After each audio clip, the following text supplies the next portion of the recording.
सुशोभित है धरा, जिनसे है मानव का पथ प्रकाश ज्योति से भरा। वंदना उनकी करे जिनसे सुशोभित है धरा, जिनसे है मानव का पथ प्रकाश ज्योति से भरा।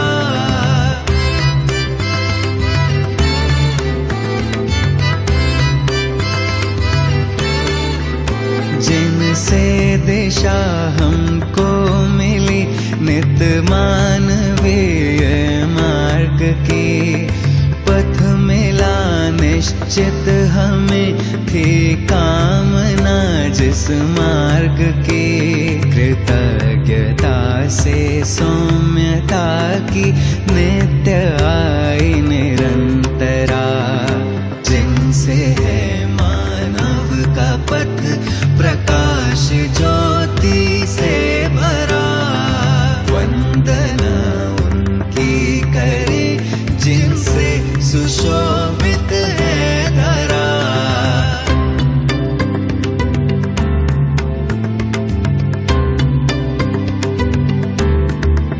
जिनका है चिंतन शुभ यही, कैसे हो मानव सुखमयी।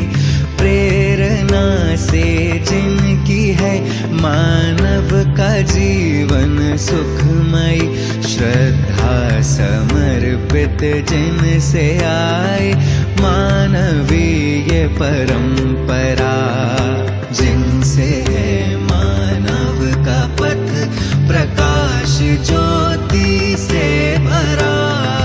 वंदना उनकी करे जिनसे सुशोभित है धरा।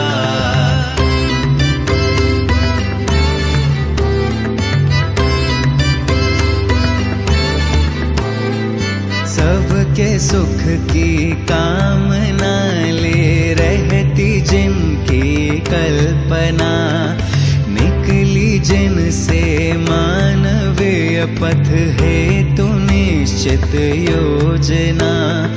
पूजता उन हेतु जिनसे है सुसज्जित वसुंधरा, जिनसे है मानव का पथ प्रकाश ज्योति से भरा।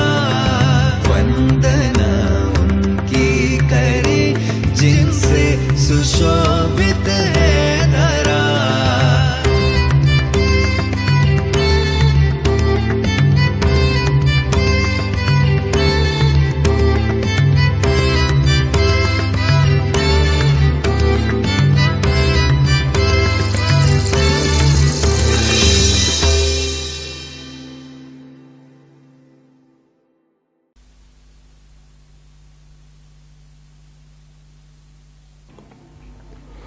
तो एक परमाणु से लेकर एक इतने बृहद धरती तक की क्या क्या प्रक्रिया से गुजरी हुई, उसको हम क्रमवत देखा है, विधिवत देखा है, उसको हम आपको बोध करा देते हैं।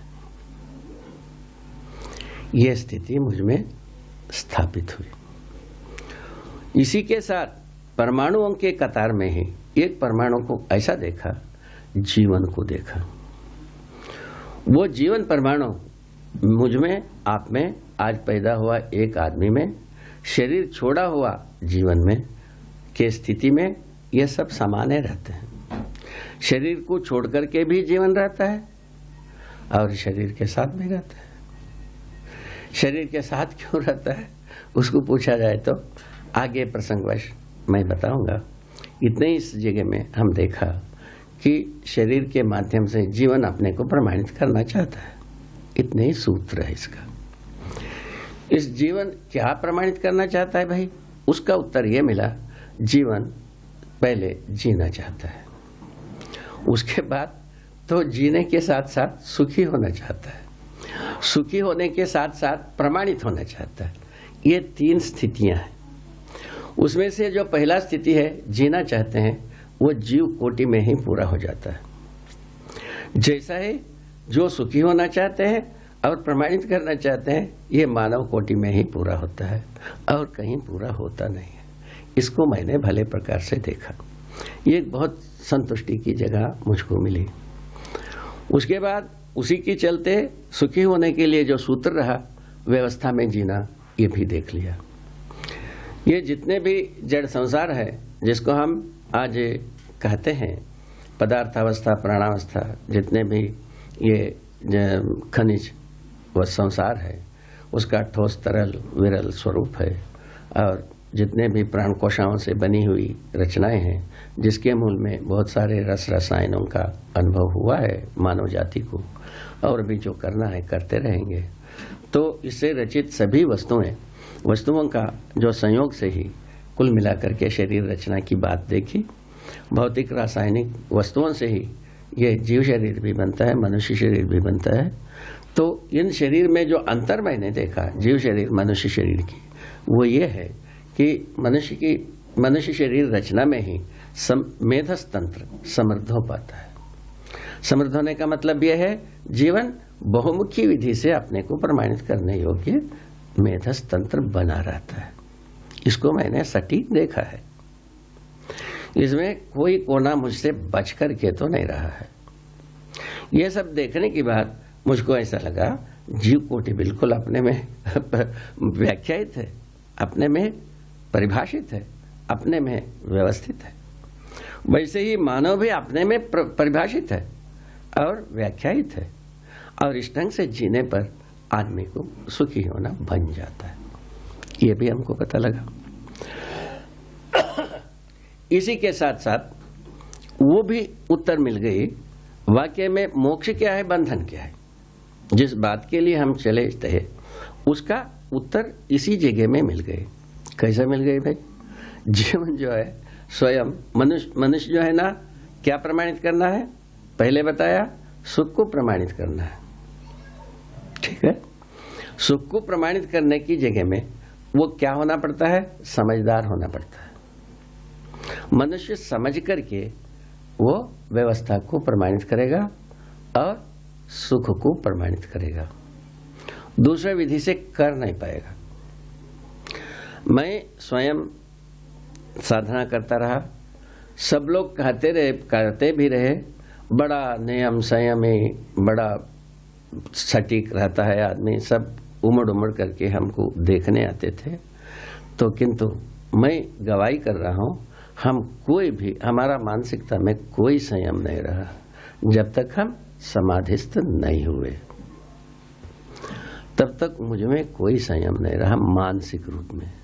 यह सच्चाई है। जब हमारे में इतनी ही बात रही एक प्रकार से कि हम यदि साधना करना है और कोई उटपुटांग हम नहीं कर सकते, उटपुटांग बात हमारा मन में ना उपजे, ऐसा कोई बात नहीं थी। यदि ये सच्चाई है, मैं जो गुजरा हूं, तब तो इसके आधार पर हम इस दावे के साथ कह सकता हूं, जब तक आदमी समाधिस्थ नहीं होगा तब तक उटपुटांग विचार ना आए, ऐसा कोई कायदा अस्तित्व में नहीं है। इसीलिए तो व्याकुलता की बात, माने मनुष्य स्वयं नहीं चाहता है कोई उटपुटांग बात हो, मन में आवे, ये कोई आदमी नहीं चाहता है। साधना करने वाला तो कोई चाहता ही नहीं है मेरे अनुसार। मैं भी नहीं चाहता रहा, होता जरूर रहा। यही स्थिति में यही संकट मेरे अनुसार सभी साधकों के सामने गुजरता है। इसी से जो साधक जो है, जब तक सह पाता है, झेल पाता है, झेल पाता है, जब झेल नहीं पाता है, झेल नहीं पाता है, सह नहीं पाता है, सह नहीं पाता है, यही मैं कह सकता हूँ। यही इसका समीक्षा है। अब जब इस मुद्दे का उत्तर मिल गया, क्या चीज? बंधन और मोक्ष। बंधन क्या चीज है? मनुष्य जो है ना, समझदार होकर के जीना है, मुख्य बात यह है। तो नासमझी से, नासमझी क्या है? पशु जीवन जैसा जानवर जैसा जीता है, जानवरों के क्रियाकलापों को हम एक मॉडल मान लें, उसी को एक कसौटी मान लें, उसी को एक प्रमाण मान लें, उसके अनुसार यदि हम जीने के लिए प्रवृत्त होते हैं, स्वाभाविक है हमारे लिए तो भ्रम हो गया, क्योंकि हम समझदार होकर के जीना है और नासमझी से जीने के लिए हमको परंपरा मजबूर कर दिया। उसका प्रमाण है कि कामोन्मादी मनोविज्ञान, भोगोन्मादी समाजशास्त्र और लाभोन्मादी अर्थशास्त्र। ये तीनों चीज दुकान सजी हुई है। अब इसके बीच में चलता हुआ हर अभिभावक अपने बच्चे को बहुत अच्छा बने, श्रेष्ठ बने, संस्कारी बने, सुंदर बने, सुखद बने, समाधानित हो, ऐसा आशीष करते हैं। मैं समझता हूँ हर अभिभावक किसी न किसी कोने से यही आशीष किया करते हैं। इसको भी हमने देखा है। अब इसका तालमेल कहाँ है? हम जो बच्चों को हम जो सिखाते हैं, पढ़ाते हैं, उसका और जो हम आशीष करते हैं उसका तालमेल कहाँ है? ये कहीं दिखा नहीं। तो तब हमको वो जो दूसरा भाग थी राष्ट्रीय चरित्र, संविधान, इसके मुद्दे में उसका भी उत्तर मिल गया। क्या मिल गया भाई? अस्तित्व में हर एक अपने त्वासहित व्यवस्था है, समग्र व्यवस्था में भागीदारी करता है। ये चीज मानव में आने के लिए रास्ता मिल गए, मानव का परिभाषा मिल गई, मानव शुद्धता, जागृत मानव का एक परिभाषा मिली, उनका कार्य व्यवहार का स्वरूप मिली। उस कार्य व्यवहार को हम सूत्रित करते हैं, व्याख्यायित करते हैं, यही समाजशास्त्र या संविधान कहलाता है। संविधान का व्याख्या देने पर ही समाजशास्त्र है। मानव का आचरण को बोध कराना ही समाजशास्त्र का मूल वस्तु है। यह हमको समझ में आ गई। इस ढंग से क्या हुआ, दोनों मुद्दे पर हमको उत्तर सहज रूप में मिली कि मानवीय आचार संहिता रूपी संविधान से, संविधान के रूप में राष्ट्रीय चरित्र को हम पहचान सकते हैं। ये विश्वास मुझ में हुई। उसके बाद यदि हम भ्रम मुक्त हो जाएं, भ्रम से, भ्रम का मतलब है जीवों के सदृश ना जिया जाए, मनुष्य के सदृश ही जिया जाए। यही भ्रम से मुक्त होने का मतलब नहीं है, न कि कोई हिमालय को उधर से इधर नहीं करना है, न बर्फ को पत्थर नहीं बनाना है, पत्थर को ना पानी बनाने जाना है, ना शाप किसी को देना है, ना किसी को आशीर्वाद देना है, ना चमत्कार करना है, ना सिद्धि दिखाना है। अस्तित्व में ना कोई चमत्कार है, ना कोई सिद्धि है। इसको हम सटीक देखा है। अस्तित्व में कोई सिद्धि नहीं, अस्तित्व में कोई चमत्कार नहीं। अस्तित्व अब शाप और इसके बीच में करहता हुआ आदमी, शाप और अनुग्रह के, आशीर्वाद के बीच में करहता हुआ आदमी आज भी करोड़ों करोड़ों करोड़ों है। पहले से है, सभी है, रहा है। तो उसका ये कि उत्तर मिला, जिस क्षण में भी हम जागृति के लिए जिज्ञासु होते हैं, हमारा कदम जागृति की दिशा में एक भी कदम बढ़ती है, उसी मुहूर्त में संपूर्ण शाप, ताप, पाप तीनों ध्वस्त हो जाता है। उसका कोई माने स्थान ही नहीं रह जाता है, उसका कोई भी कलंक भी नहीं रह जाता है। वो कैसे होता है? इसका उत्तर गणितीय विधि से मिला। जैसा गणित को हम 1000 बार गलत किए रहते हैं, ये हर बच्चे करते ही हैं, और कोई 10 बार करते हैं, कोई 1000 बार करते हैं। गणित को तो गलत करते ही हर बच्चे करते हैं। जब सही करना आ जाता है, वो जीवन भर के लिए सही होती है।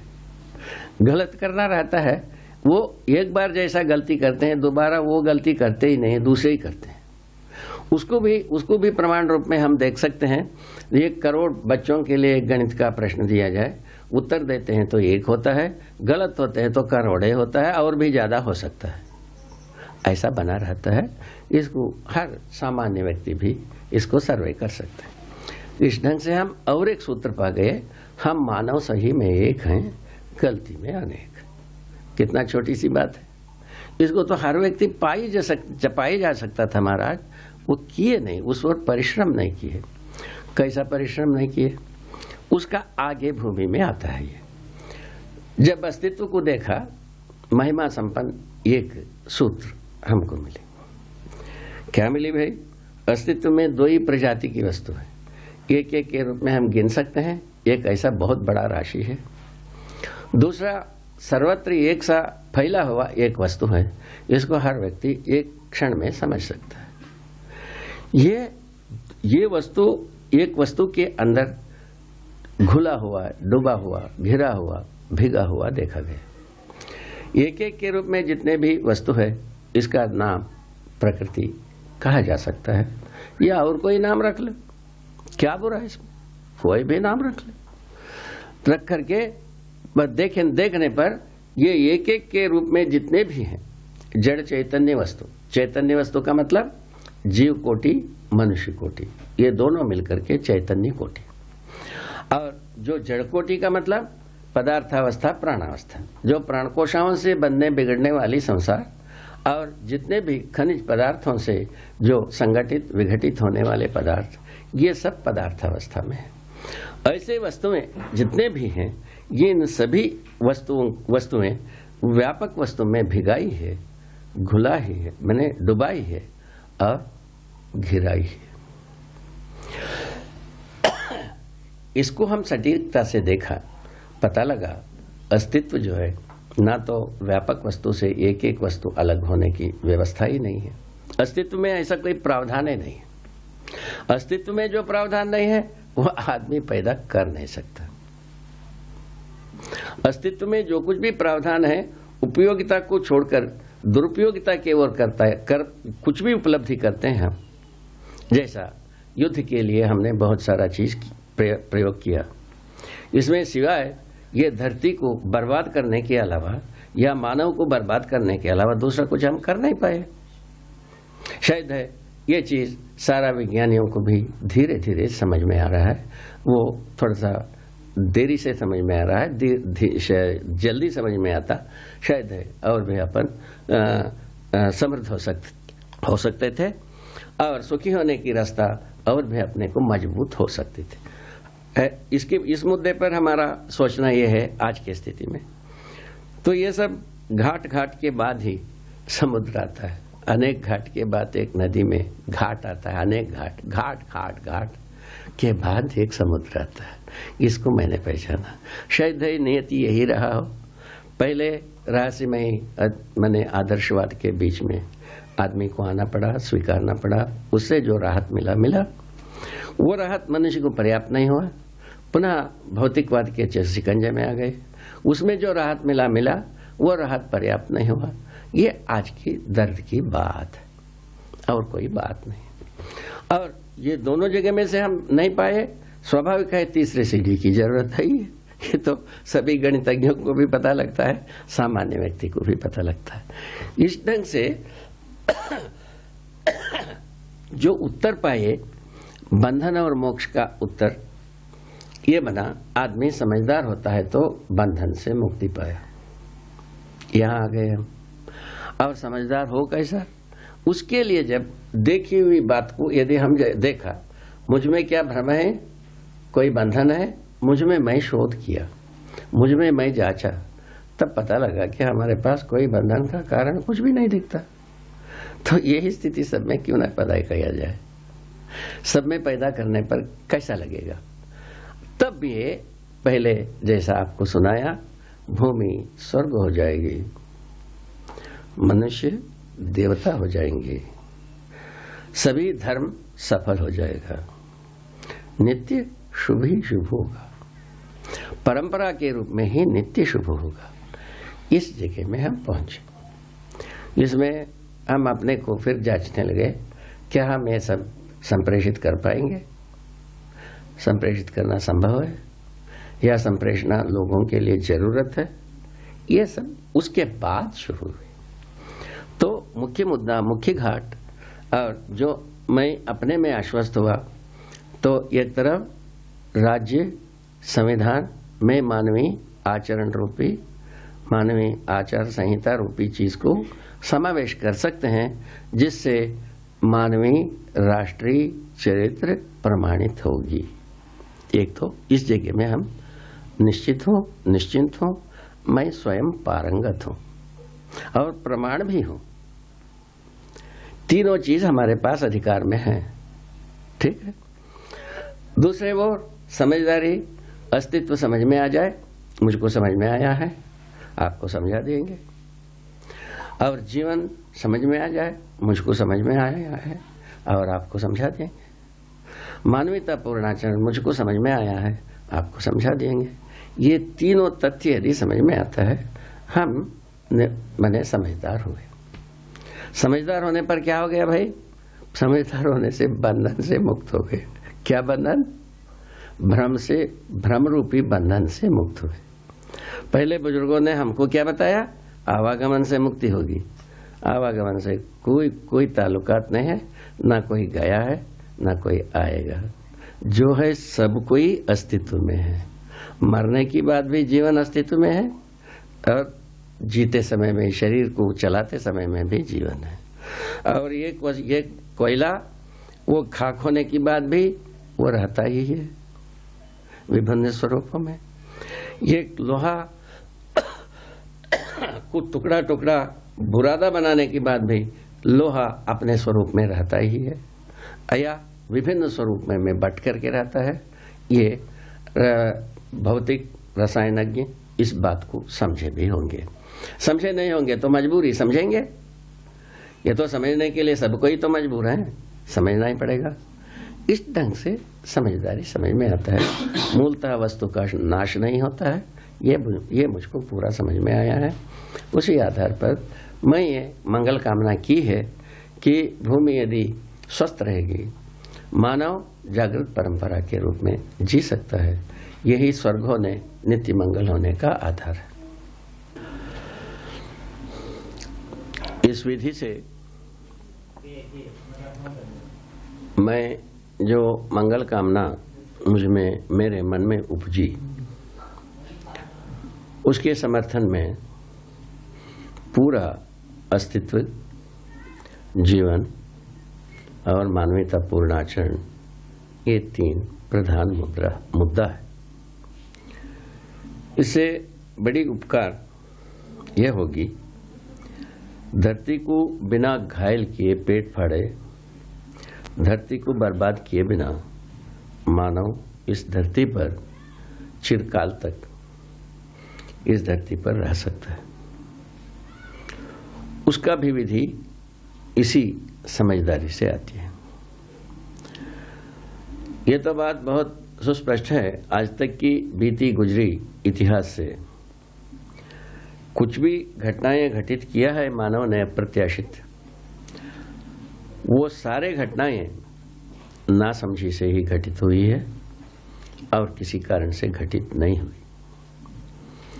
अभी धरती को जितने तंगाने की बात हुई, वो भी इसी प्रकार नासमझी की कारण से ही धरती का पेट फाड़ा गया। धरती में बुखार उत्पन्न किया गया। धरती के जिसमें सतह में अनेक प्रकार की विकृतियां तैयार की, नदी नाला ये सबको बर्बाद की गई। और हवा पानी में जो आदमी त्रस्त हो रहे हैं वो आप सबको विदित है। ये सब कष्ट से आदमी मुक्त हो सकता है, या ये धरती को मुक्त करा सकता है। धरती मुक्त हो सकता है इस कष्टों से। धरती जब कष्टग्रस्त रहेगी, मेरे अनुसार धरती में रहने वाले समस्त वनस्पति, समस्त खनिज, समस्त जीव और मनुष्य सभी तंग होंगे ही। धरती को घायल करके आदमी स्वस्थ रहें, ये इसका परिकल्पना कितने अच्छे लोग किए होंगे, आप ही सोच लीजिएगा। वो आप ही के लिए काफी सोचने के लिए जुगाड़ भी है। अब इसके आगे की बात ये निकलती है, शुभ की बात। यदि हम धरती को तंग करना बंद कर देते हैं, इसमें आश्वस्त होने की मुद्दा यही निकलता है कि धरती की सतह में जो संपदाएं अपने आप से बिखरा हुआ है, इसी से इस धरती पर आदमी अच्छी तरह से जी सकता है। कब? गलती, अपराध, युद्ध, शोषण और द्रोह विद्रोह नहीं करना है। ये सभी चीजें, ये सभी घटनाएं अभी जैसा गिनाए आपको, द्रोह विद्रोह, शोषण, युद्ध, ये सब चीज मनुष्य की नासमझी का उपज है। ये समझदारी का उपज नहीं है। उसका गवाही यही है, मनुष्य असंतुलित, धरती असंतुलित, नदी नाला पहाड़ असंतुलित, वन खनिज सब असंतुलित होना ही इसका गवाही है, जो हम मानव विज्ञान युग के बाद ये सब कर गुजर चुके हैं। तो उसके बाद भी हम डिंग हाँकने में अभी तक बाज आए नहीं। सोचते हैं हम विज्ञान से ही अच्छा ठोर पाएंगे, जबकि ये धरती से आदमी जात कूच होने की जगह में आ चुका है। ये आदमी को याद रखने की वस्तु है, इस पर ध्यान देने की बात है। जब कभी ये इससे बचना चाहता है, आदमी को समझदार होना ही होगा, दूसरा कोई ठोर नहीं है। नासमझी से अपराधों का रोकथाम होता नहीं। चाहे राष्ट्रीय विधि से, राष्ट्र, संविधान, कुछ भी विधि से अपराध करता हो, वह अपराध का मतलब अपराधी है। जैसा सहज रूप में अभी धरती के छाती पर जितने भी राष्ट्र कहते हैं, सभी राष्ट्र का अपना एक संविधान होता है। सभी संविधान में 3 महत्वपूर्ण मुद्दा है और एक वचन है। क्या है वह महावाक्य? वो है शक्ति केंद्रित शासन। शक्ति केंद्रित शासन का जो व्याख्या है, गलती को गलती से रोकना है, अपराध को अपराध से रोकना है, युद्ध को युद्ध से रोकना है। यही 3 कर्म है।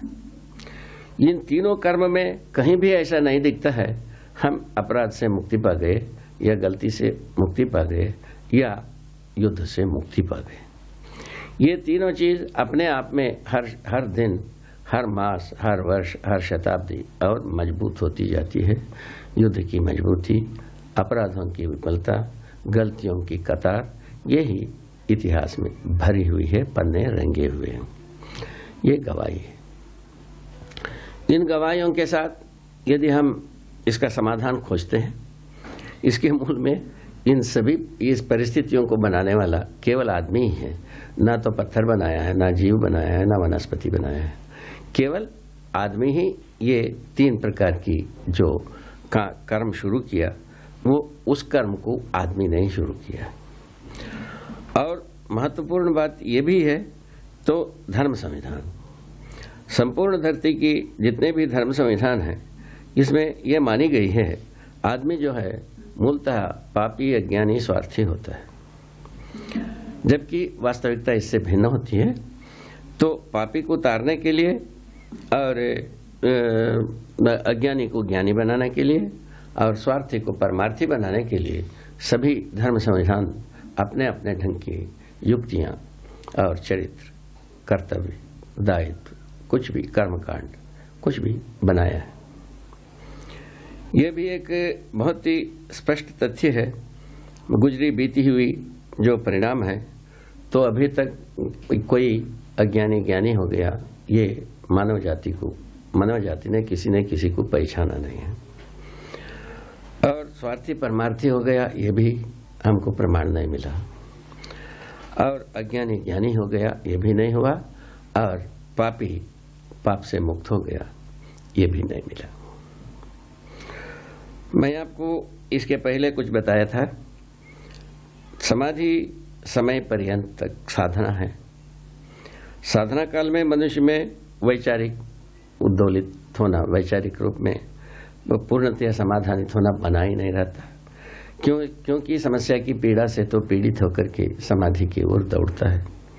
ये बात आपको विदित कराई थी। इस विधि से इससे ज्यादा तो कोई आदमी होता नहीं है। समाधि के लिए प्रयत्न करते तक ही आदमी का ऊंचाई दिखाई पड़ती है। इन ऊंचाई में वैचारिक संतुलन बना रहता है, ऐसा कुछ देखा नहीं गया साधना काल में। साधना काल में मनुष्य को तमाम प्रकार की उटपटांग बात आता ही है। समाधि के बाद वो शमन होता है, ये बात सच है। समाधि के बाद उसके साथ ये भी हो जाती है कि समाधि के पश्चात मनुष्य को कुछ करने की इच्छा होता नहीं और कुछ पाने की इच्छा होता नहीं, कुछ रखने की इच्छा नहीं होती है, तीनों नहीं होती है। ये भी बात देखी गई। उसके बाद आप हमसे पूछेंगे आपको कैसा इच्छा हुआ ये सब चीजें तैयार करने के लिए। मैंने आपको पहले से ही विनय कर चुका हूं।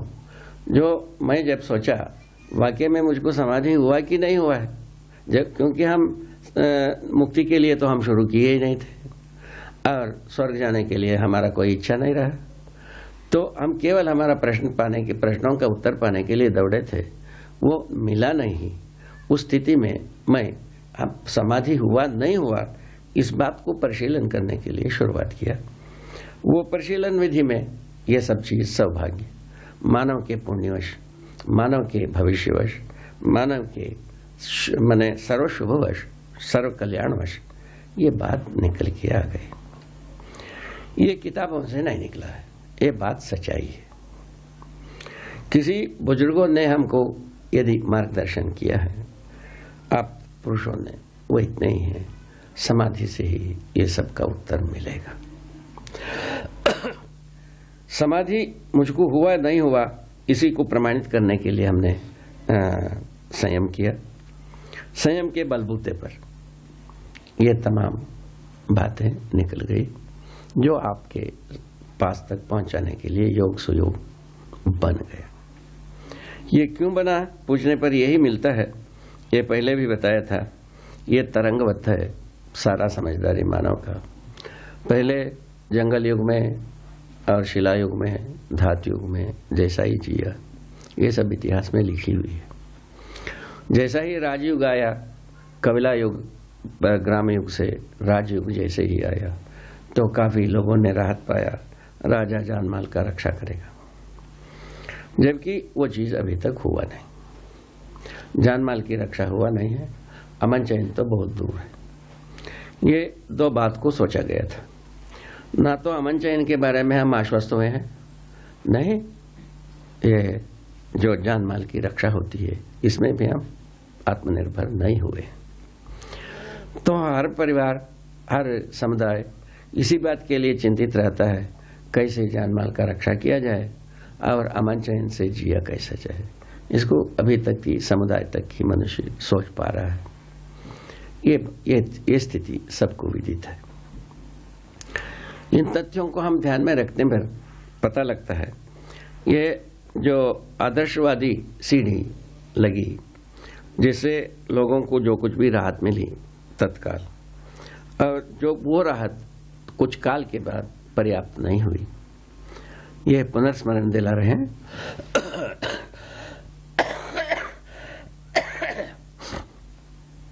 पुनः जब अपर्याप्त हुआ, स्वाभाविक था, पुनः विचार हुई, विचार के रूप में पुनः ये विज्ञानवाद आया, तो तर्क सम्मत विधि से आया। उसमें एक को भी लोगों को स्वीकृत हुई। पहले उपदेशवाद में तर्क का कोई गुंजाइश नहीं थी, करो ना करो बात थी। करो ना करो में ना मानने वाले आदमियों को ना पापी, उनको पापी करार देते रहे, उनको जितना प्रताड़ित करना है वो भी करते रहे। वो सब इतिहासों में लिखा है। उसके बाद उससे ये निकला, जो आदर्शवाद की जितने भी करो ना करो है, वो सामान्य व्यक्तियों के लिए, किसी व्यक्तियों के लिए पर्याप्त नहीं हुआ। इसीलिए उसका विकल्प के लिए कुछ सोचा गया। सोचने पर विज्ञानवाद आ गया। विज्ञानवाद आ गया तो एक दावा किया, तर्क संगत विज्ञान, तर्क संगत भौतिकवाद, ऐसा कहा। इसी को विज्ञान कहा गया। तर्क संगत, तर्क के लिए जब आमंत्रण हुई, लोगों में एक राहत मिली, हम कम से कम हमारा मन की बात तो पूछ तो सकते हैं। इस विधि से आदमी उस ओर दौड़ गया। दूसरा, जो हमको जो कुछ भी वैभव मिलना था, सुख मिलना था, वो स्वर्ग में मिलना था, वो यहीं मिलने लग गए, इसीलिए भी दौड़ लिए। इस ढंग से दो विधि से आदमी विज्ञान और विज्ञान की उपलब्धि की ओर दौड़ा। उसको भी खूब चख लिया आदमी, काफी ढंग से। अब बचा कुचा होगा तो चख भी लिएगा। ये चलते मनुष्य को आज ये पता लग गई, विज्ञान की उपलब्धियां मनुष्य के लिए पर्याप्त नहीं है। इस पर्याप्त नहीं है, ये सो झंझट फंसी, और उससे कैसा उभरा जाए। अभी तो आदमी झूलता ही रहता है। एक विरक्ति की ही बात करते हैं, भक्ति की ही बात करते हैं, दूसरे ओर संग्रह सुविधा की ही बात करते हैं। संग्रह सुविधा से जब त्रस्त होते हैं, भक्ति विरक्ति की ओर हम दौड़ते हैं। भक्ति विरक्ति से जब पैर ठंडा हो जाता है तो संग्रह सुविधा की ओर दौड़ लेते हैं। इस प्रकार से हम अपने हाथ पैर गर्म करने के लिए ये झूले में झूलते ही रह जाते हैं, और दोनों सुनने में अच्छा ही लगता है। जो अच्छा लगना अच्छा होने में कितना दूर है, अब हर व्यक्ति अपने में सोच सकता है। अच्छा लगने मात्र से अच्छा होता नहीं है, ठीक है। जैसा ठंडा पानी पीने से अच्छा लगता है, ठंडा पानी पीने से अच्छा होना है, ऐसा कोई नियम नहीं है। ठंडा पानी से आदमी को रोग हो सकता है, खांसी हो सकता है, जुकाम हो सकता है, जैसा मैं खांसता हूँ कभी कभी, ये सब बातें हो सकता है।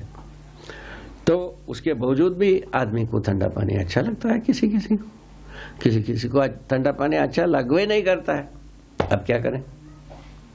ठंडा पानी के अच्छा लगना कोई सार्वभौम नहीं हुआ, ठंडा पानी का अच्छा ना लगना भी कोई सार्वभौम नहीं हुआ।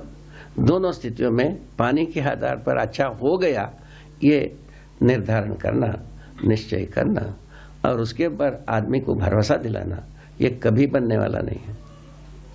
जब जैसा चाहता है वैसा पिएगा भाई, जब अच्छा लगता है, जब जो अच्छा लगता है वही खाएगा, वही पिएगा, यही हम पहुंचते हैं।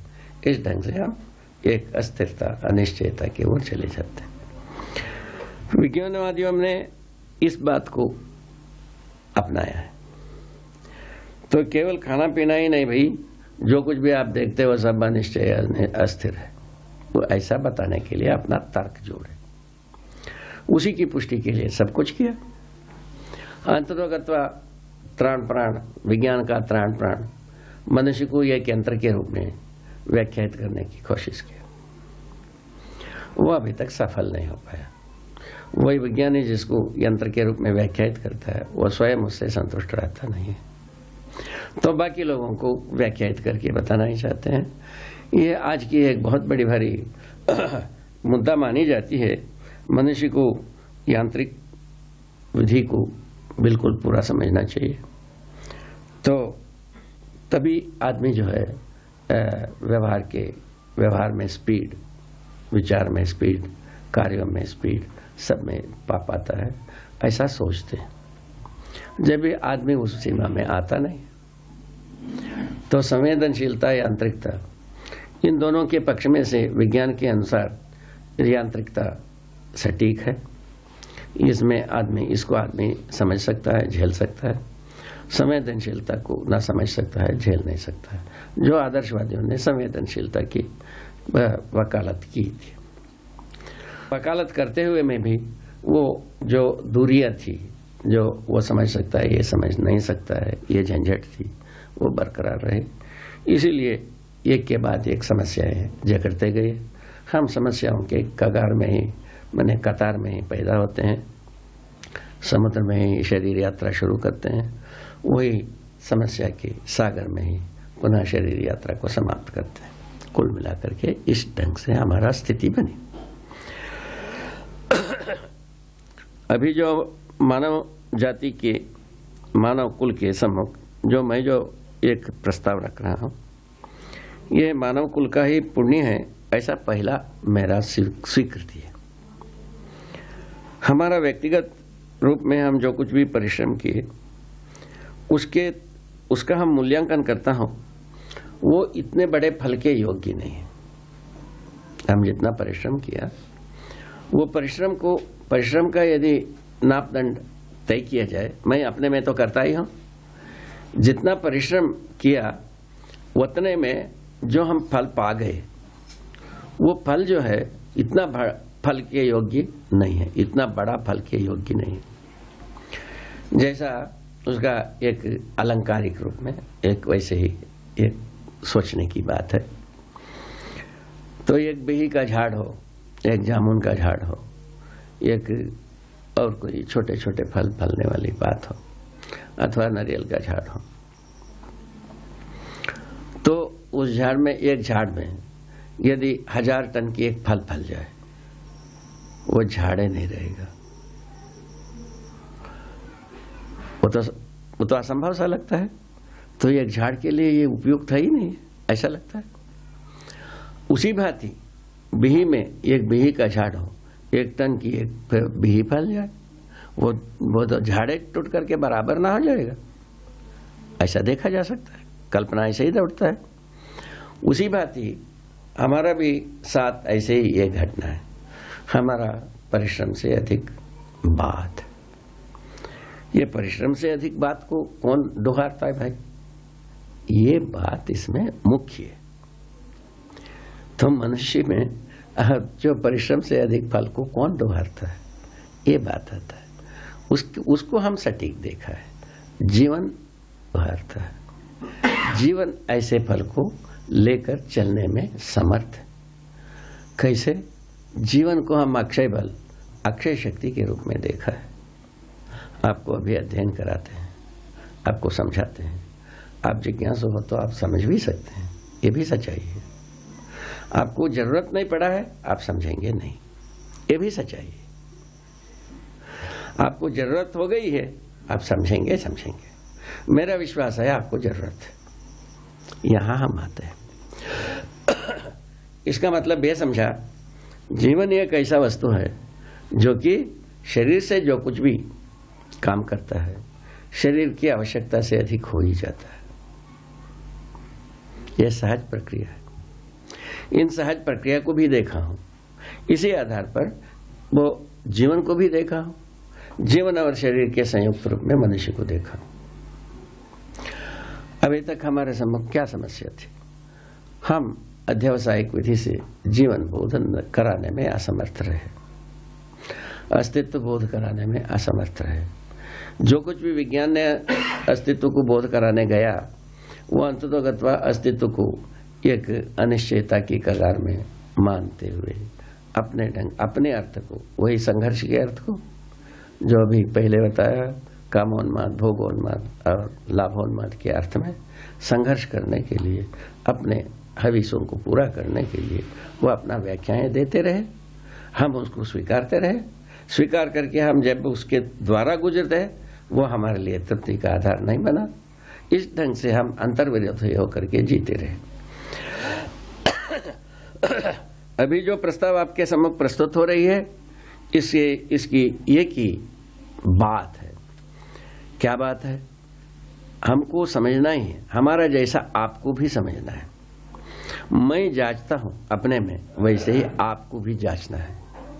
और जांच करके जब आप तृप्त होते हो, वो दूसरे के लिए हम अपने को अर्पित करना होगा।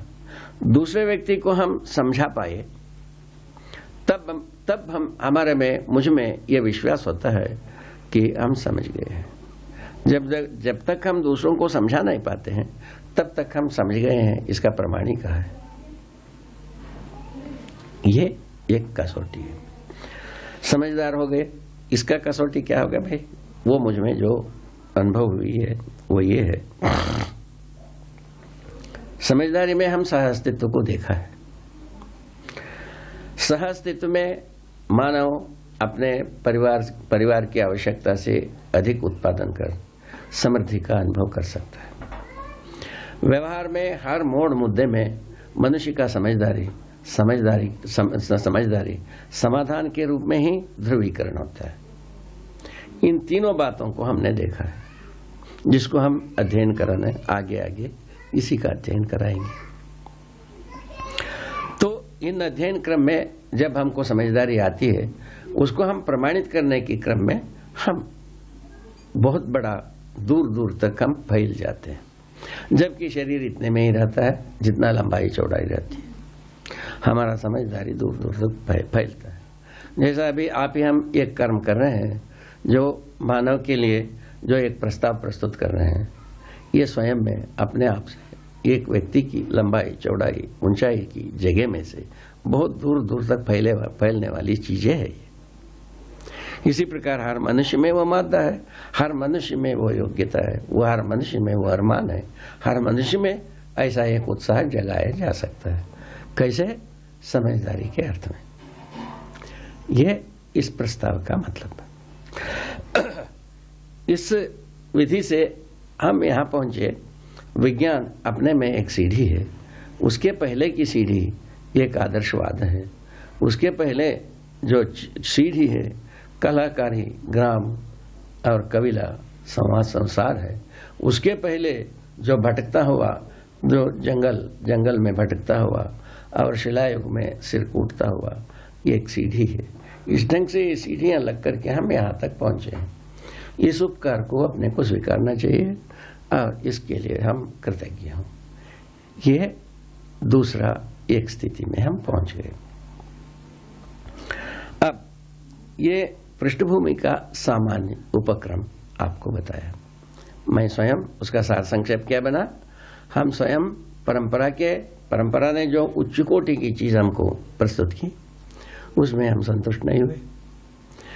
फलस्वरूप हम अपने को एक जिम्मेवार व्यक्ति माना। हमारा प्रश्न का जिम्मेवारी मेरा ही है, ऐसा जिम्मेवारी को स्वीकारा। फलस्वरूप प्रयत्न किए, वैचारिक प्रयत्न किए, और कोई बात के लिए हम प्रयत्न नहीं किए। और वैचारिक प्रयत्नों में हम अंत में ये पाया सभी मनुष्य सुखी हो सकता है, सभी धर्म सफल हो सकता है, ठीक है, और ये धरती स्वर्ग हो सकता है, मानव देवता हो सकता है। इस प्रकार की चीज पा गए। इसीलिए हमारा इच्छा हुई, हमारा उत्साह बना, जो सारा मानव के सम्मुख इसको रखा जाए, उसी प्रयत्न में हम चल रहा।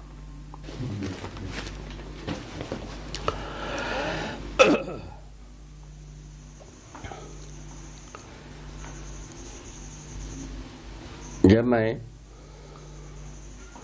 अपने में अस्तित्व समझा, अस्तित्व जीवन और मानवतापूर्ण आचरण भले प्रकार से समझा, उसके तुरंत बाद ही मुझ में एक ऐसी स्थिति बनी जिसको अभी आपके सम्मुख रखना चाह रहे हैं।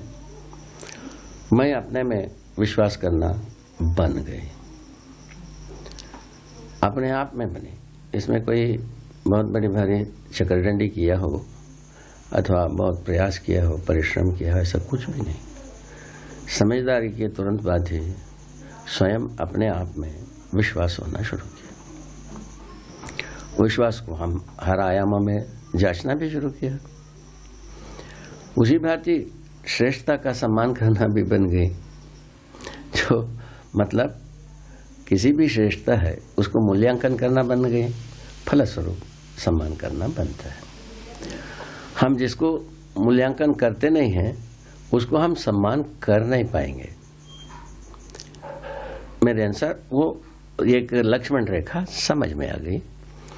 समझदारी के बाद ही कहीं ये उपजना शुरू किया, श्रेष्ठता का सम्मान करना भी बनने लगा। तीसरा मुद्दा यह बनी, जो कुछ भी हमारा समझदारी थी उसके अनुसार हमारा व्यक्तित्व को पूरा का पूरा एक सुविधाजनक विधि से हम झेलने योग्य हो गए। मुझको कहीं भी ऐसा दिक्कतें नहीं हुई जिससे कि प्रतिभा के अनुसार, जैसा कि अस्तित्व सहज विधि के अनुसार, जीवन सहज विधि के अनुसार हम जी नहीं पाऊंगा, ऐसा कोई घाट अभी तक मिला नहीं। आगे जैसा हो, ठीक है, अभी तक तो मेरे सम्मुख ऐसा कोई घाट मिला नहीं। इसका नाम दिया है प्रतिभा और व्यक्तित्व में संतुलन, नाम दिया है। इसमें हम सही सच्चा उतर गए। तीसरे स्थिति में, पांचवें स्थिति में यह आई, व्यवहार में हम सामाजिक होने का तृप्ति मुझको अपने आप से मिलने लगा। उसका ज्वलंत गवाही ये हुई, हमको संसार के प्रति कोई भी शिकायत शेष नहीं रह गई। किसी के ऊपर मेरा कोई शिकायत नहीं है। अब रह गया मैं कितना सार्थक होता हूँ, नहीं सार्थक होता हूँ, उस बात की जांच हरदम करता रहता हूँ। इस ढंग से हम एक तो शिकायत से मुक्त हो गए। मेरे दायित्व कर्तव्यों को हम जितने संबंधों में जीता हूँ उस ढंग से हम जीने में सार्थक हो गए। दूसरे ओर भौतिक समृद्धि, तो हम यह भौतिक रूप में ऐसा तो हम आरंभिक काल में, बाल्यकाल से ही हम परिश्रमी परिवार में थे। परिश्रम करना हम जानते ही थे, सेवा करना भी जानते ही थे, किंतु समृद्धि का मतलब हमको समझ में नहीं आती रही। किंतु समृद्धि का मतलब हमको समझ में आ गया। हमारा परिवार के लिए जितना जरूरत है उससे ज़्यादा हम उत्पादन कर लेते हैं, हम समृद्धि का अनुभव करते हैं। इसमें शायद है किसी को शिकायत नहीं होना चाहिए, होता है तो उसको ठीक कर लेना चाहिए, ठीक है। तो इसके बाद ये इस ढंग से 6 बहुत बढ़िया चीज हमारा हाथ लग गई। इसका नाम दिया स्वायत्तता। मनुष्य अपने में स्वायत्त हो सकता है समझदारी के आधार पर। मैं स्वायत्त हुआ हूं, ऐसे ही आप भी हो सकते हो। इस ढंग की बात आ गई। उसके बाद आगे चल करके ऐसे समझदारी को हम वांग्मय बनाने के लिए तैयार हुए। जब स्वायत्त हुए तो हमारे बात संसार को हम परोस सकते हैं, बता सकते हैं, समझा सकते हैं, बोल सकते हैं, जी सकते हैं, ये सब साथ साथ आने लगा। फलस्वरूप इसको एक वांग्मय रूप, दस्तावेज का रूप देना शुरू किया। पहला दस्तावेज तैयार हुई मध्यस्थ दर्शन सह अस्तित्ववाद। मध्यस्थ दर्शन में मध्यस्थ दर्शन को 4 खंडों में, 4 अध्यायों में ध्रुवीकृत किया। पहला अध्याय का नाम दिया है मानव व्यवहार दर्शन, दूसरा अध्याय का नाम है मानव कर्म दर्शन, तीसरा अध्याय का नाम है अभ्यास दर्शन, चौथा अध्याय का नाम है अनुभव दर्शन। इस ढंग से 4 अध्याय में पूरा दर्शन को लिखा। इन दर्शन का मूल तत्व है मध्यस्थ दर्शन। मध्यस्थ दर्शन का मतलब मैं इतना ही अभी बताना चाह रहे हैं। तो अस्तित्व में समविषम मध्यस्थ शक्तियां अर्थात गतियां हैं। इसका अपने अपने ढंग की परिणाम है, जिसमें से मध्यस्थ बल और शक्ति वैभवित होना ही मानव परंपरा का अद्भुत देन है। ये इससे मैं भी चमत्कृत हुआ। अभी तक विज्ञानी, ज्ञानी, अज्ञानी कोई भी इसका गंध लग जाता है, वह चमत्कृत होते ही हैं। मेरे सम्मुख कभी जितने भी हुआ है विज्ञान के अनुसार जो समविषम शक्तियों को मानने की जगह में है, मध्यस्थ शक्ति, मध्यस्थ बल को कोई प्रयोजन के रूप में समझना अभी तक बना नहीं है। मैं सोचता हूँ ये बहुत बड़ी भारी खामी रह गई, इसीलिए पुनर्विचार करने के लिए जरूरत आ गई, ऐसा मैं सोचता हूँ। तो मध्यस्थ जीव, मध्यस्थ बल, मध्यस्थ शक्ति, मध्यस्थ सत्ता, मध्यस्थ जीवन, इन 4 बातों को, 4 तथ्यों को, 4 विधि से तथ्यों को समझाने का कार्य किया है। इसी का नाम है मध्यस्थ दर्शन। सह अस्तित्ववाद को जब हम स्पष्ट करने के लिए गए, वो 3 स्वरूप में, 3 शीर्षक में तैयार हुए। सह अस्तित्ववाद पहला जो बना समाधानात्मक भौतिकवाद। उसका ध्रुव बिंदु है पूरा का पूरा भौतिकता और रासायनिकता है। ये अपने में त्वसहित व्यवस्था के रूप में प्रकाशित है। ये समग्र व्यवस्था में ये सब भागीदारी करते हैं। चैतन्य प्रकृति के साथ भी पूरक हैं, भागीदारी करते हैं, और जड़ प्रकृति के साथ भी वो भागीदारी करते हैं। इस बात को स्पष्ट करने की कोशिश की। इसका नाम देने के लिए मना हुआ समाधानात्मक भौतिकवाद। अभी हमारे पास जो कुछ भी वाद है वो संघर्षात्मक माने द्वंद्वात्मक भौतिकवाद। तो मैं ये इस बात को स्पष्ट करने की कोशिश की है, अस्तित्व स्वयं में कोई झगड़ा नहीं है, द्रोह नहीं है, विद्रोह नहीं है, छीना झपटी नहीं है। ये एक दूसरे के लिए पूरक है, ये खुशहाली है, एक उत्सव है, निरंतर विकास है। ये बात को समझाने की कोशिश की है। जो कोशिश में वांग्मय तो वांग्मय है, किंतु आदमी से ही समझेगा मेरे अनुसार। तो वांग्मय में तो कोशिशें हो सकता है, अभी तक भी कोशिशें हुए हैं, उसी क्रम में हम भी किया है। इसमें मूल मुद्दा यह है, प्राण की बात यह है, विज्ञान सम्मत विवेक, विवेक सम्मत विज्ञान विधि से तर्क को प्रस्तुत किया है। विवेक का तात्पर्य में यह स्पष्ट करने के लिए स्पष्ट किया है कि प्रयोजनों का पहचान, प्रयोजन यदि समझ में आई है, पहचान हो गई है, उसके लिए हम जो विश्लेषण को, उसका विश्लेषण हम करेंगे। प्रयोजन समझ में नहीं आता हो, हम विश्लेषण करते जाए, कौन सा दलदल में जाते हैं वो आपको भी समझ में आता है, मुझको भी समझ में आता है। विज्ञान की गति आज जहां आदमी जात को ले जा करके बैठाया है या धसाया है, फंसाया है, जो कुछ भी किया है वो आप स्वयं मूल्यांकन कर सकते हैं। तो समाधानात्मक भौतिकवाद के अनुसार जो कुछ भी अस्तित्व में भौतिक रूप में है, रासायनिक रूप में है, ये सब कोई व्यवस्था में है, ये मनुष्य की व्यवस्था में जीने के लिए प्रेरक है। ये समाधानात्मक भौतिकवाद का मतलब है। और दूसरा मतलब यह है, समाधानात्मक भौतिकवाद में सभी एक एक दूसरे के लिए पूरक हैं, वैभव के लिए सहायक हैं और आगे की विकास के लिए एक दूसरे के साथ अंतर संबंध जुड़ी हुई है। इस ढंग से समाधान बताई गई है।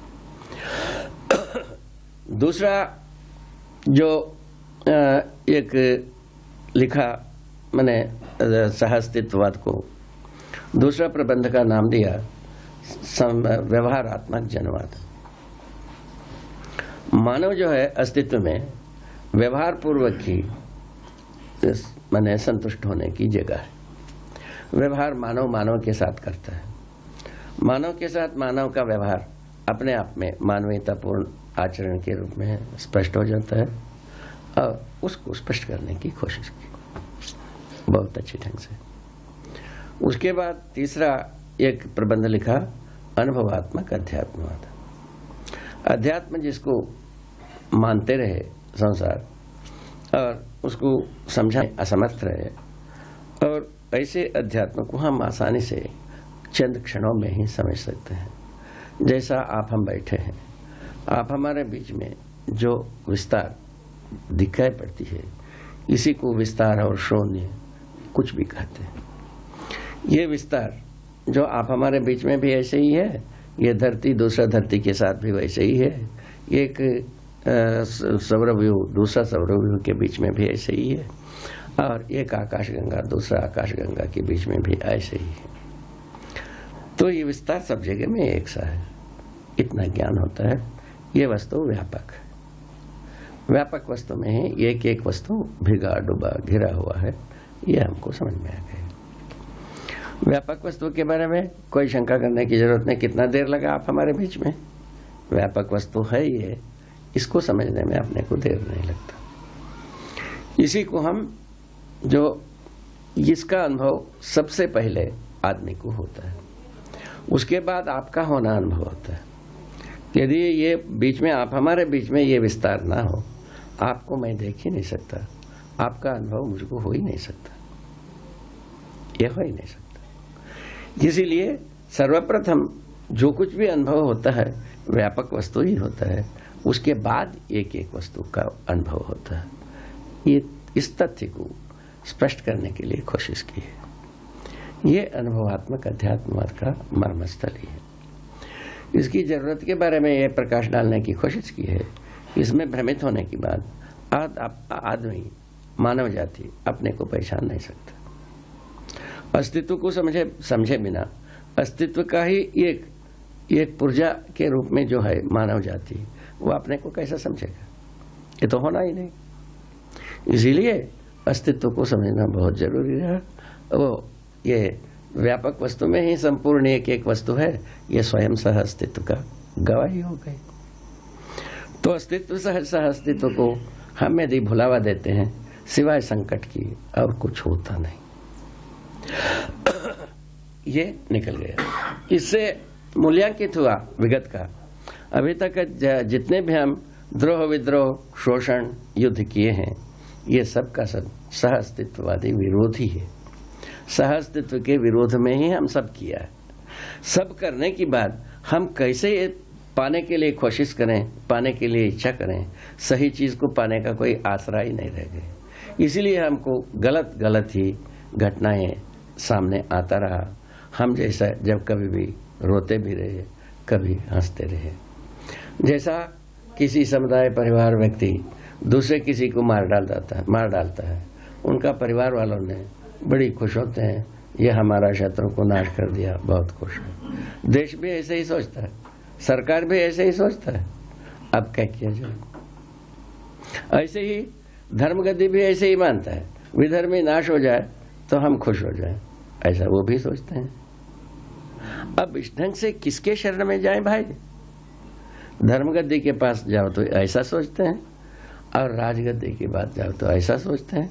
शिक्षा गद्दी में कोई दिशा ना हो और प्रयोजन समझ में नहीं आता हो, ये जो कुछ भी मिलता हो भ्रम मिलता हो, तीनवाद के रूप में आपको पहले से बता दिया। अब उसके बाद हम कहाँ ठोर पावे, कहाँ क्या करें, ये परेशानी थी जिसको हमारा पहले की जो ये सब स्थितियां जागृति की पहले हमारा जो परेशानी थी वो सब इसी प्रकार मुझ में भी थे। आप लोगों के साथ भी वैसा ही है। आप लोग भी उसी खेत की ढेले हैं जो मानव परंपरा की एक शरीर है। शरीर का रचना गर्भाशय में होता है, उसके मूल में जो प्रक्रियाएं होते हैं वो सब हम समझ गए हैं। और उसके बाद यदि कोई चीज़ है, जीवन है, जीवन शरीर को जीवंत बनाए रखा है और जीवंतता पूर्वक ही हम कष्ट सुख को भोगते हैं, ये सोचते हैं और एक दूसरे से बात करते हैं। ये बात हमको समझ में आ गई। इस विधि से हम बहुत अच्छी ढंग से इस तथ्य को स्वीकारने के लिए तैयार हुए कि हम इसको पूरे के पूरे चीज को मानव के पास पहुंचाना ही चाहिए। उसके बाद उसको शास्त्र के रूप में हम पा गए। शास्त्र के रूप में पाया तो क्या पाए, माने शास्त्र के रूप में पाने का मतलब जीने की कला के रूप में। तो अभी जो कुछ भी अर्थशास्त्र है वो लाभोन्मादी अर्थशास्त्र है। उससे तो आदमी सुखी हो नहीं सकते, सब तो सुखी हो ही नहीं सकता। इस आधार पर यदि सुखी होने की रास्ता है, सुखी होने का रास्ता है, वो केवल आवर्तनशील अर्थशास्त्र विधि से है, अर्थनीति से है, अर्थकारी से है। इसी विधि से इसको हम स्पष्ट करने की कोशिश की। वह व्यवस्था के अंगभूत हो सकता है, ये स्वाभाविक है। दूसरा प्रबंध ये लिखा है कि व्यवहारवादी समाज शास्त्र। मनुष्य जो है व्यवहार पूर्वक ही संतुष्टि पाता है, मनुष्य के साथ ही व्यवहार करता है, व्यवहार न्यायपूर्वक होता है। इस मुद्दे को इस ढंग से स्पष्ट करने की कोशिश की। व्यवहारवादी समाज शास्त्र, उसका मूल ध्रुव बिंदु है मानवतापूर्ण आचरण। फलस्वरूप राष्ट्रीय आचार संहिता के रूप में हम मानवीय आचरण को स्वीकार सकते हैं। इसको संविधानों में, सभी देश की संविधानों में इसको पहचाना जा सकता है। इससे संसार में समुदाय के बीच में जो बने युद्ध की खौफ बनी रहती है, वो सब इससे निवारण हो सकता है। युद्ध के प्रयास जब तक है तब तक ये धरती को तंग किए बिना आदमी जी नहीं सकेगा। और ज्यादा तंग करने के लिए ज्यादा माने विज्ञान बुद्धि को प्रयोग करना पड़ता है। इससे विज्ञान बुद्धि का भी मूल्यांकन हो जाता है। युद्ध को संरक्षण करने के लिए विज्ञान शुरुआत हुई। आज भी युद्ध को संरक्षण देने के लिए ही विज्ञानी, ज्यादा से ज्यादा विज्ञानी उसी में ज्यादा तनख्वाह पाते हैं, पैसा पाते हैं, अपने को धनी मानते हैं। करना क्या है? धरती को बर्बाद करना है। बात इतनी ही, छोटी सी बात। इस छोटी सी बात से मुक्ति पाना है, हमको समझदार होना ही है, दूसरा कोई रास्ता नहीं है। ना पहले से ही अपने पा चुके ना समझी से साला गलतियां होते हैं, और मैंने समझदारी से सही ही होती है। हम मानव सही में एक हैं, गलती में अनेक हैं। खत्म हो गया बात, छोटी सी निष्कर्ष ऐसा बनता है। इस विधि से हम जब इसको सबको समीक्षित करते हैं, पता लगता है हम कितने पानी में खड़े हैं, कैसे पानी में खड़े हैं। ये दोनों नापने में आता है। इस नापदंड में आते हैं तो तब पता लगता है हम किस तरीके की आदमी हैं। उसका मूल्यांकन आगे करेंगे। तीसरा शास्त्र ये लिखा है कि मानव संचेतनावादी मनोविज्ञान। इस मनोविज्ञान शास्त्र में ये बताना चाहा है, जीवन संचेतना का आधार है। शरीर संचेतना को मानव परंपरा में व्यक्त करने का माध्यम है। ये बात को सुदृढ़ रूप में समझाने की कोशिश की है। उसको आप लोग जांचेंगे। यदि आप लोगों को समझ में आ गया, हमारा लिखना सार्थक हो गया। यदि समझ में नहीं आया तो कोई सार्थक नहीं हुआ। ठीक, ये देख लीजिएगा। इस ढंग से दर्शन, विचार, शास्त्र, इन तीनों चीजों को दिया। शास्त्रों का मूल आशय यही है, मानव व्यवस्था में जीना है। जीने के लिए कौन सी ऐसे तरीका है, माने विधि क्या है, नीति क्या है, पद्धति क्या है, प्रणाली क्या है, इन चारों बातों को स्पष्ट किया है। इसके बाद इसको क्रियान्वयन करने के लिए योजनाएं आई। योजनाएं 3 स्वरूप में आई। पहला योजना है जीवन विद्या योजना। इसका मूल स्वरूप ये थी, 2 आदर्श युग में भी कहीं न कहीं आत्मा परमात्मा ऐसे चीजों को समझाने के लिए बहुत कोशिश की। लोह लुहान हो गए, समझा नहीं पाए, ना समझ पाए। अब क्या करें? लोह लुहान ही हाथ लगी। अब क्या किया जाए? तब इसका उत्तर होना चाहिए। अनुभवात्मक अध्यात्मवाद लिखा ही था, उसके आधार पर हम मानव संचेतनावादी मनोविज्ञान लिखा। उसमें मानव संचेतना संज्ञानशीलता संवेदनशीलता के रूप में कार्य करता हुआ प्रमाणित किया है। उसका प्रमाण मैं स्वयं पहला आदमी हूं, उसके बाद आप सब हो सकते हो। चाहे तो, नहीं चाहे तो खुशहाली मना सकते हो, कोई विपदा नहीं है। इस विधि से मानव संचेतना का ध्रुवीकरण मिली, एक ध्रुव। दूसरा ध्रुव व्यवहार में प्रमाणित होना। व्यवहार में प्रमाणित होने का मुद्दा बहुत आसानी से मिल गई। व्यवहार में हम समाधान, समृद्धि, अभय, सह अस्तित्व को प्रमाणित करना है। ठीक है। इसके लिए न्याय माने नियम, न्याय और माने व्यवस्था, समाधान और सत्य को प्रमाणित करना है। ये प्रमाणित करने की विधि के लिए ये पूरा वाङ्मय को आदमी के समूह, मानव जाति के समूह और मेधावियों के समूह, सर्व मानव के समूह प्रस्तुत किया। ठीक हो गए। इस ढंग से ये 3 योजना में से एक योजना जीवन को समझाने के पक्ष में है, क्योंकि आदिकाल से इसमें इसी मुद्दे पर ज्यादा पराभव हुई। पहले उसी को आजमा लें, यदि अपन समझा पाते हैं आगे की 2 बात समझ में आएगा ही। उसमें ज्यादा कठिनाई नहीं है। कठिनाई जो कुछ भी है स्वयं के प्रति अनजानता है, स्वयं के प्रति अनभिज्ञता है। यही अपने को ज्यादा से ज्यादा परेशान किया है। उसको दूर करने के लिए ये जीवन विद्या को बताने की कोशिश की। इसका जो माने केंद्र बिंदु हैं वो जीवन हर मनुष्य में समान है। बच्चे, बूढ़े, शिशु, वृद्ध सब में समान रूप में विद्यमान है। समानता का आधार जीवन है, ना कि शरीर। शरीर कभी भी ये दो शरीर एक समान होते ही नहीं। ठीक हो गया। शरीर की विविधता रहेगी, जीवन की समानता रहेगी। जीवन समान है, जीवन शक्तियां और बल समान है, और जीवन का लक्ष्य समान है। इन 4 मुद्दे को मैं पा गया। जीवन अपने में जागृत होना चाहता है, जागृति इसका लक्ष्य है। हर व्यक्ति जागृत होना चाहता है, हर व्यक्ति समाधानित होना चाहता है, हर व्यक्ति न्याय चाहता है। ये तीनों जीवन का चाहत है। आप सब इस बात को जांच सकते हैं। आपका कोई अंगावयव ऐसा नहीं है जिसके साथ जो अंगावयव न्याय को प्रतीक्षा करता हो।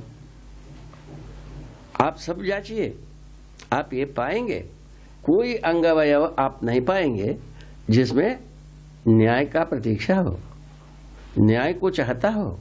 ऐसा कोई जगह आपको मिलेगा नहीं, जबकि आप स्वयं चाहते हो न्याय। ठीक है। अब ये अंगावयव समाधान को चाहता हो, ऐसा भी कोई अंगावयव नहीं, जबकि आप स्वयं समाधान चाहते हैं। और उसी प्रकार सत्य को कोई अंगावयव चाहता नहीं है, चाहता है जीवन। तो इस आधार पर यह निष्कर्ष निकला, न्याय धर्म सत्य को समझा दिया जाए। सीधा सीधा बात, जीवन को चाहिए ये। ठीक है। जीवन का स्वरूप को समझा जाए, जीवन क्रियाओं को समझा जाए, जीवन तृप्त होने के लिए न्याय धर्म सत्य जो है इसको समझाया जाए। ये छोटा सा काम इसमें से निकला है। उसके आधार पर जीवन विद्या योजना प्रस्तुत किया, उसको कार्य योजना में परिणत किया। तो दिग्गज विज्ञान में दिग्गज कहलाने वाले विद्वान मूर्ख या और किसी भी मुद्दे पर विद्वान मूर्ख सभी इसको सुने हैं। उनके सुनने के आधार पर उनका यही निकला है अभी तक, इसको हम पूरा समझ सकते हैं। कुछ लोग समझ गए, वो दूसरों को समझाने में लग गए, वो भी सफल हो गए समझाकर। तब हम विश्वास किया हमने जो समझाया है सार्थक। कल आप भी यही करोगे। आप समझने का प्रमाण आप किसी को समझाओगे, वो जब दूसरे को समझा लिया तब आप समझाना सार्थक हुआ, प्रमाणित हुआ। जब तक आप समझाया हुआ जब वो दूसरे को समझा नहीं पाता है तब तक आप समझाने का प्रमाण कहाँ है? ठीक है, इस ढंग से मैं आश्वस्त हुआ कि यह प्रामाणिक वस्तु है, इसको समझाया जा सकता है, इसे ये सब समझ सकते हैं। उसके बाद ये शुरू किया वांग्मय को लोगों को छपवा करके देने के लिए और जीवन विद्या योजना को सार्थक बनाने के लिए शुरुआत की। तो दूसरा योजना यह है कि शिक्षा का मानवीकरण। सबको आवश्यकता है ही है समझदार होना, इसलिए समझदारी की सारा वस्तुओं को शिक्षा में समावेश किया जाए। उसके लिए सिलेबस बनाया गया, किसी स्कूल में प्रयोग भी किया गया। वो स्कूल वहाँ है गोविंदपुर में, बिजनौर जिले में है। उसमें ये पता लगा कि एक बहुत अच्छी अनुभव हुआ 4-5 वर्ष में कि पहले सारा शिक्षाविद इसी को नारा लगाते रहे, वातावरण का प्रभाव मैंने विद्यार्थियों पर पड़ता है। तो वहाँ हम लोगों ने यह अनुभव किया विद्यार्थियों का प्रभाव वातावरण पर पड़ता है, उल्टा देखा गया। उसको अब विशाल रूप में देखने की अरमान है, उसके लिए प्रयत्न जारी है। और इसके बाद तीसरा योजना है हमारे पास परिवार मूलक स्वराज्य व्यवस्था। शक्ति केंद्रित शासन के स्थान पर समाधान केंद्रित व्यवस्था। कुल मिलाकर के क्या है परिवार मूलक स्वराज्य व्यवस्था का क्या मतलब है? शक्ति केंद्रित शासन के स्थान पर समाधान मूलक व्यवहार व्यवस्था।